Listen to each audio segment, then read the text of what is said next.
메시지 성경 빠른 통독. 오늘 말씀은 사무엘하 10장에서 13장까지입니다. 10장. 다윗이 암몬과 싸우다. 시간이 흘러 암몬 사람의 왕이 죽고 그의 아들 하논이 뒤를 이어 왕이 되었다. 이에 다윗은 나하스의 아들 하논에게 친절을 베풀고 싶구나. 그의 아버지가 내게 한 것처럼 나도 그를 잘 대해주고 싶다고 하면서 하논의 아버지 이를 위로하기 위해 조문단을 보냈다. 그러나 다윗의 신하들이 암몬 사람의 땅에 이르자 암몬 사람의 지도자들이 자신들의 대표인 하논에게 경고했다. 왕께서는 다윗이 왕의 아버지를 공경해서 이렇게 조문단을 보낸 줄 아십니까? 그가 왕께 조문단을 보낸 것은 이 성을 정탐하여 살펴보기 위함이 아니겠습니까? 그래서 하논은 다윗의 신하들을 잡아 그들의 수염 절반을 깎고 옷을 엉덩이 절반 높이까지 자른 다음 돌려보냈다. 이 모든 일이 다윗에게 전해졌다. 그들이 심한 모욕을 당했으므로 다윗은 사람을 보내어 그들을 맞이하게 했다. 왕은 그대들의 수염이 자랄 때까지 여리고에 있다가 그 후에 돌아오시오 하고 말했다. 암몬 사람은 자신들이 다윗의 미움을 사게 된 줄을 깨닫고 벤느곱과 소바에서 아람 보병 2만 명, 마아가 왕에게서 1,000명, 돕에서 12,000명을 고용했다. 이 소식을 들은 다윗은 그의 가장 강한 용사들을 요압에게 맡겨 출정시켰다. 암몬 사람이 나와서 성문 앞에 전투 대용으로 진을 치고 소바와 르홉에서 온 아람 사람과 돕 사람과 마아가 사람은 바깥 넓은 들판에 전열을 갖추었다. 요압은 싸워야 할 전선이 앞뒤로 있는 것을 보고 이스라엘의 정예군 중에서 다시 최정예군을 뽑아 아람 사람과 맞서게 배치했다. 나머지 군대는 그의 동생 아비새의 지휘 아래 두어 암몬 사람과 맞서게 배치했다. 그가 말했다. 아람 사람이 나보다 힘이 세면 내가 와서 나를 도와라. 암몬 사람이 너보다 힘이 세면 내가 가서 너를 돕겠다. 용기를 내어라. 우리는 우리 백성과 우리 하나님의 성읍을 위해 온 힘을 다해 싸울 것이다. 무엇이든 필요하다면 하나님께서 친히 행하실 것이다. 그런데 요압과 그의 군사들이 아람 사람과 싸우려고 쳐들어가자 그들이 모두 후퇴하여 도망쳤다. 아람 사람이 목숨을 건지기 위해 도망치는 것을 본 암몬 사람도 아비새를 피해 도망쳐 성 안으로 들어갔다. 그러자 요압은 암몬 사람과의 싸움을 멈추고 예루살렘으로 돌아왔다. 아람 사람은 이스라엘에게 처참히 패한 것을 알고 사태를 수습하고 나서 전열을 재정비했다. 하다데셀은 사람을 보내 요단강 건너편에 있는 아람 사람을 불렀다. 그들은 헬람으로 왔고 하다데셀의 군사령관 소박의 지휘 아래 움직였다. 이 모든 일이 다윗에게 보고되었다. 다윗은 이스라엘 군대를 소집하여 요단강을 건너 헬람으로 진군했다. 아람 사람은 다윗과 맞설 태세로 전투 대형을 취했고 이내 전투가 시작되었다. 그러나 그들은 이번에도 이스라엘 앞에서 흩어져 도망쳤다.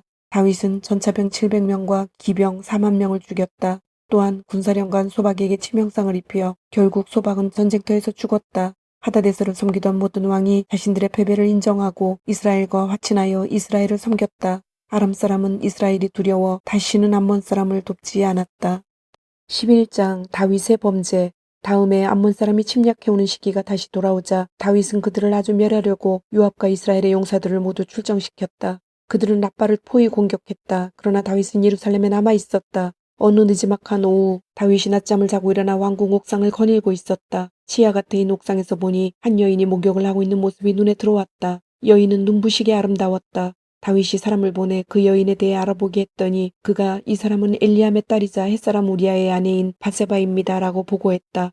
다윗은 부하들을 보내 여인을 데려오게 했다. 밧세바가 도착하자 다윗은 그 여인과 동침했다. 이 일은 그녀의 월경 이후 정결 예식 기간 중에 일어났다. 밧세바가 자기 집으로 돌아갔다. 얼마 후에 여인은 자기가 임신한 것을 알았다. 나중에 그 여인은 제가 임신했습니다 하고 다윗에게 말을 전했다. 그러자 다윗은 요압에게 연락을 취했다. 햇사람 우리아를 내게 보내시오. 요압이 우리아를 보냈다. 우리아가 도착하자 다윗은 요압과 군대와 전쟁 상황이 어떠한지 전선의 소식을 물었다. 그러고 나서 우리아에게 집에 가서 목욕을 하고 하룻밤 푹 쉬어라 하고 말했다. 우리아가 왕궁을 나가자 왕의 정보원이 그의 뒤를 따라갔다. 그러나 우리아는 집으로 가지 않았다. 그날 밤 그는 왕의 신하들과 함께 왕궁 입구에서 잤다.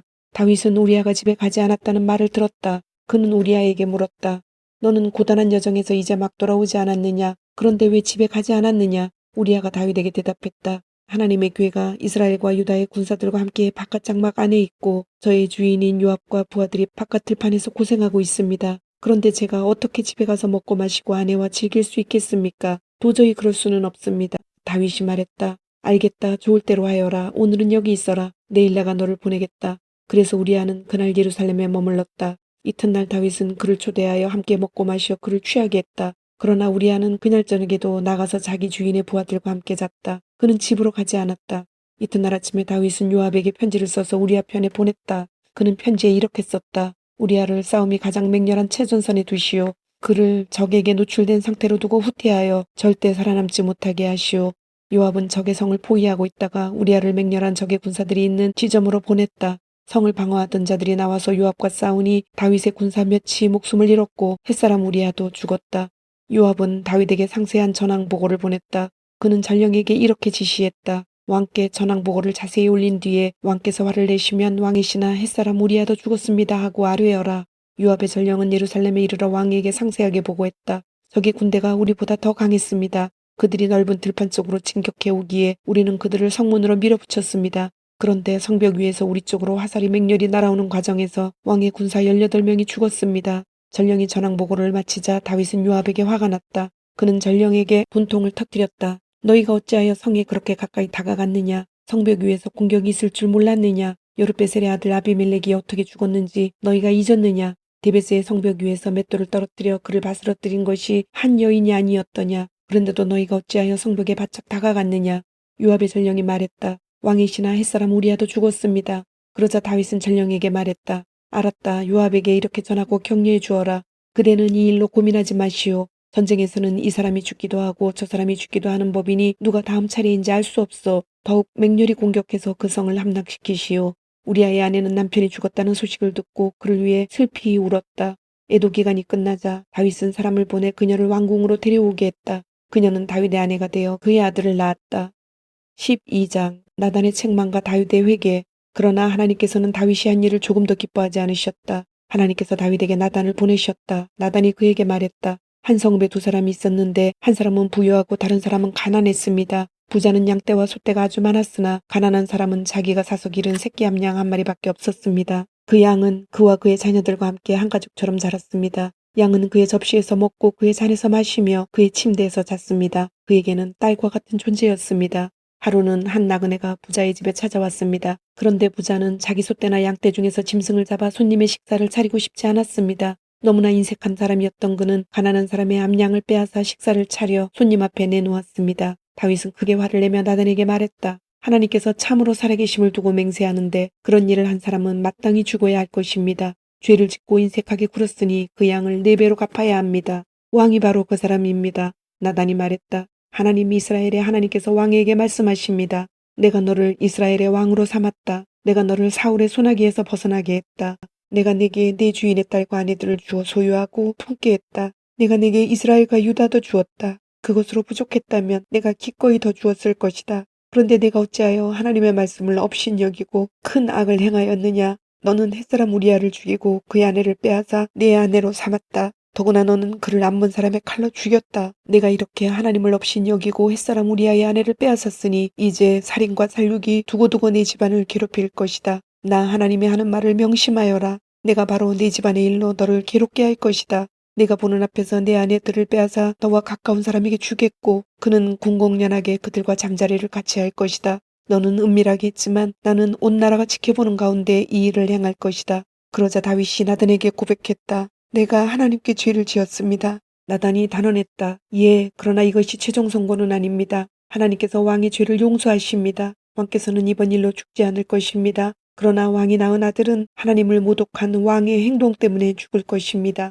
나단이 집으로 돌아간 뒤에 하나님께서 우리아의 아내가 다윗에게 낳아준 아이를 앓게 하셔서 아이가 병에 들었다. 다윗은 어린 아들을 위해 하나님께 간절히 기도했다. 그는 금식하면서 밖에 나가지도 않은 채 잠도 바닥에서 잤다. 집안의 어른들이 와서 바닥에 앉은 그를 일으키려 했으나 그는 꿈쩍도 하지 않았다.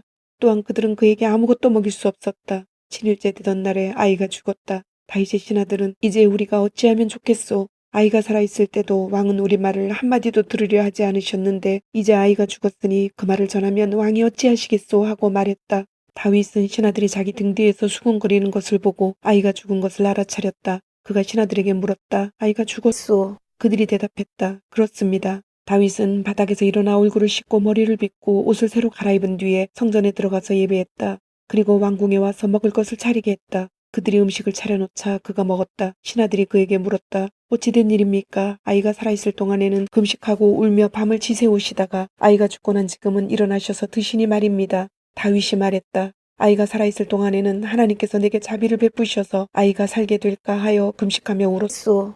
하지만 이제 아이가 죽었으니 무엇 때문에 금식을 하겠소? 내가 아이를 다시 데려올 수 있겠소? 내가 그 아이에게 갈 수는 있어도 아이가 내게 올 수는 없소. 다윗은 가서 아내 바세바를 위로했다. 그녀와 잠자리를 같이 하니 그녀가 아들을 임신했다. 아이가 태어나자 그 이름을 솔로몬이라고 했다. 하나님께서 그를 특별히 사랑하셔서 예언자 나단을 통해 말씀을 주셨는데 하나님께서 그의 이름을 여디디야 하나님의 사랑받는 자라고 하기 원하신다는 말씀이었다.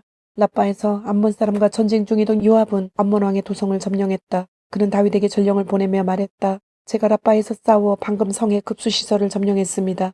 왕께서는 급히 남은 군대를 소집하여 이 성에 진을 치고 직접 마무리하십시오. 그렇지 않으면 제가 성을 점령하여 왕 대신 모든 공로를 취하게 될 것입니다. 그래서 다윗은 군대를 모아 라빠로 가서 싸우고 그것을 점령했다. 다윗이 암몬 왕의 머리에서 왕관을 벗겼는데 금관에 보석이 박혀 있어 아주 무거웠다. 다윗이 그 관을 들어 머리에 썼다. 그들은 그 성을 약탈하여 엄청난 양의 전리품을 가져왔다. 다윗은 그곳 백성을 성에서 다 내보내고 종처럼 톱질과 곡괭이질, 도끼질과 벽돌을 굽는 일을 시켰다. 그는 암몬 사람의 모든 성읍에서 그와 같이 행했다. 그러고 나서 다윗과 군대는 예루살렘으로 돌아왔다. 13장 암논과 다말. 그 후에 이런 일이 있었다. 다윗의 아들 압살롬에게는 아주 매력적인 누이가 있었다. 그녀의 이름은 다말이었다. 다윗의 다른 아들인 암논인 다말을 사랑했다. 암논은 상사병이 날 정도로 누이 다말에게 빠져 있었다. 다말이 처녀였으므로 암논은 그녀를 자기 손에 넣을 방법을 찾을 수 없었다. 암논에게 요나답이라는 친한 친구가 있었는데 그는 다윗의 형 시므아의 아들이었다. 요나답은 남달리 세상 물정에 밝았다. 그가 암논에게 말했다. 왕자께서 어찌 날마다 이렇게 침울해 계십니까? 뭐 때문에 속을 태우고 계신지 나에게 말씀해 보십시오. 암논이 말했다. 내 동생 압살롬의 누이인 다말 때문이라네. 내가 다말을 사랑한다네. 요나답이 말했다. 이렇게 하시면 됩니다. 자리에 누워서 병이 난 척 하십시오. 왕께서 왕자님을 보러 오시거든 제 누이 다말이 와서 제 앞에서 저녁을 차리고 제게 먹이도록 해주십시오 하고 말씀드리십시오. 그리하여 암논은 자리에 들어누워 앓는 척했다. 왕이 보러 오자 암논은 청이 있습니다. 제 누이 다말이 와서 제 앞에서 영양가 있는 음식을 빚어 제게 먹이도록 해주십시오 하고 말했다. 다윗은 마침 집에 있던 다말에게 말을 전했다. 내 오라비 암논의 집으로 가서 그에게 식사를 차려주거라. 다말이 오라버니 암논의 집으로 갔다. 다말은 그가 침상에서 지켜보는 가운데 밀가루를 반죽하여 음식을 빚어 구웠다. 다말이 그릇을 가져다가 암논 앞에 내놓았지만 암논은 먹으려 하지 않았다. 암논이 사람들을 집 밖으로 다 내보내라 하고 말했다. 모두 나가자 그가 다말에게 말했다. 음식을 내 방으로 가져오너라. 거기서 우리끼리 먹자꾸나. 다말은 직접 준비한 영양가 있는 음식을 들고 방 안에 오라버니에게 갔다. 다말이 먹여주려고 하자 암논이 다말을 붙잡고 말했다. 누이야 나와 함께 자자. 안 됩니다 오라버니. 다말이 말했다. 나에게 욕을 보이지 마십시오. 이런 일은 이스라엘에서 있을 수 없는 일입니다. 이 끔찍한 짓을 하지 마세요. 그렇게 되면 내가 어떻게 낯을 들고 다닐 수 있겠습니까? 오라버니도 길거리로 쫓겨나 망신을 당하게 될 거예요. 제발 왕께 말씀드리세요. 그러면 나와 결혼하게 해주실 겁니다. 그러나 암논은 들으려 하지 않았다. 그는 다말보다 훨씬 힘이 셌으므로 억지로 그녀를 욕보였다. 그녀를 욕보이자마자 암논은 그녀가 몹시도 미워졌다. 이제 그녀를 미워하는 마음이 그녀를 사랑했던 마음보다 훨씬 더 강했다. 암논이 말했다. 당장 일어나 꺼져버려. 이러면 안 됩니다 오라버니. 다말이 말했다. 제발 이것은 오라버니가 방금 나에게 행한 것보다 더 못된 짓입니다. 암논은 다말의 말을 들으려 하지 않았다. 그는 시종을 불렀다. 이 여자를 내 앞에서 내쫓고 문을 걸어 잠가라. 시종은 그녀를 내쫓고 문을 걸어 잠갔다. 다말은 소매가 긴 웃옷을 입고 있었다. 결혼하지 않은 공주들은 사춘기에 들어서면서부터 그렇게 했다. 다말은 자기 머리에 재를 뿌리고 소매가 긴 웃옷을 찢고 두 손으로 머리를 감싸쥔 채 흐느껴 울면서 나갔다. 다말의 오라버니 압살롬이 그녀에게 말했다. 내 오라버니 암논이 너를 가지고 놀았느냐? 내 사랑하는 누이야. 집안 문제니 일단 조용히 있자. 어쨌든 그도 내 오라버니 아니냐. 이 일로 너무 힘들어하지 마라. 다말은 괴롭고 쓸쓸하게 오라버니 압살롬의 집에서 살았다. 다윗 왕은 이 모든 이야기를 듣고 격분했으나 암논을 징계하지 않았다. 그가 맏아들이었으므로 다윗은 그를 아꼈다. 압살롬은 누이 다말을 욕보인 암논을 미워하여 그와 말도 하지 않고 지냈다. 좋은 말이든 나쁜 말이든 한마디도 하지 않았다. 그로부터 2년이 지났다. 하루는 압살롬이 에브라임 근처의 바알 하솔에서 양털을 깎는 잔치를 벌이고 왕의 아들들을 모두 초대했다. 그는 왕에게도 찾아가서 초대했다. 보십시오. 제가 양털을 깎는 잔치를 벌이는데 오셨으면 좋겠습니다. 신하들도 데리고 오십시오. 그러나 왕은 말했다. 아니다 아들아. 이번에 온 집안이 가지 않겠다. 우리가 내게 짐만 될 것이다. 압살롬이 강권했으나 다윗은 뜻을 바꾸지 않았다. 대신 압살롬을 축복해 주었다. 그러자 압살롬은 왕께서 오시지 않으면 형 암논이라도 오게 해주십시오 하고 말했다. 왕이 말했다. 그가 그 자리에 가야 할 까닭이 무엇이냐. 하지만 압살롬이 하도 고집해서 왕은 뜻을 굽히고 암논과 왕의 나머지 모든 아들을 보냈다. 압살롬은 왕에게 어울리는 연회를 준비했다. 그리고 부하들에게 지시했다. 잘 들어라. 암논이 술을 마시고 잔뜩 취했을 때 내가 암논을 치라는 명령을 내릴 것이다. 그러면 너희는 그를 죽여라. 내가 내리는 명령이니 두려워할 것 없다. 용기를 내어라. 너희는 할 수 있다. 압살롬의 부하들은 주인이 지시한 대로 암논을 죽였다. 그러자 왕의 아들들은 정신없이 그 자리를 빠져나가 노새에 올라타고 달아났다. 그들이 달아나고 있는 동안에 압살롬이 방금 왕의 아들들을 하나도 남김없이 다 죽였다는 소식이 왕에게 들어갔다. 왕은 일어나서 옷을 갈기갈기 잡아찢고 바닥에 엎드렸다. 주변에 서 있던 모든 신하도 그와 같이 했다. 그때 왕의 형 시므아의 아들 요나답이 나섰다. 왕의 젊은 아들들이 다 죽은 것으로 생각하지 마십시오. 암논 한 사람만 죽었습니다. 이런 일이 벌어진 것은 암논이 압살롬의 누이 다말을 욕보인 일로 압살롬이 붕괴했기 때문입니다. 그러니 왕께서는 아들들이 다 죽은 것으로 생각하여 사태를 악화시키시면 안 됩니다. 오직 암논만 죽었습니다. 그 사이에 압살롬이 도망쳐버렸다. 그때 근무 중이던 초병이 눈을 들어보니 산자락을 따라 호로나임에서 오는 길에 먼지 구름이 일었다. 초병이 와서 왕에게 아뢰었다. 한 무리의 사람들이 산모퉁이를 돌아 호로나임 길로 오고 있습니다. 그러자 요나답이 왕에게 소리쳤다. 보십시오. 제가 말씀드린 대로 왕의 아들들이 오고 있습니다. 그가 말을 마치자마자 왕의 아들들이 큰 소리로 울며 들이닥쳤다. 왕과 모든 신하도 함께 눈물을 흘리며 큰 소리로 울었다. 다윗은 암논의 죽음을 오래도록 슬퍼했다. 도망친 압살롬은 그술왕 암미울의 아들 달메에게 갔다. 그는 3년을 그곳에 머물렀다. 마침내 왕은 압살롬을 벌하려던 생각을 포기했다. 체념하고 암논의 죽음을 받아들였던 것이다. 주님, 오늘도 말씀을 주심을 감사드립니다. 주신 말씀대로 오늘 하루도 주님의 모습을 닮아가며 말씀대로 순종하며 살도록 은혜와 용기를 주옵소서. 예수님의 이름으로 기도드립니다. 아멘.